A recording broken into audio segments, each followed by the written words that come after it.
இன்றைய மன்னா. நன்மையான எந்த ஈவும் பூரணமான எந்த வரமும் பரத்திலிருந்து உண்டாகி சோதிகளின் பிதாவினிடத்திலிருந்து இறங்கி வருகிறது. அவரிடத்தில் யாதொரு மாறுதலும் யாதொரு வேற்றுமையின் நிழலும் இல்லை. யாக்கோபு 1:17. ஜெபம். நன்மையான ஈவுகளினால் ஒவ்வொரு நாளும் எங்களை திருப்தியாக்குகிற எங்கள் தேவனாகிய கர்த்தாவே, உமக்கு ஸ்தோத்திரம். நீர் எங்களுக்கு உம்முடைய பரலோகத்திலிருந்து நன்மைகளை கொடுக்கிறதற்காக உமக்கு நன்றி செலுத்துகிறோம்.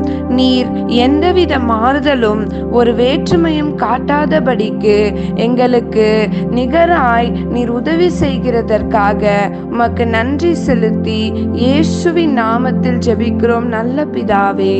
ஆமேன்.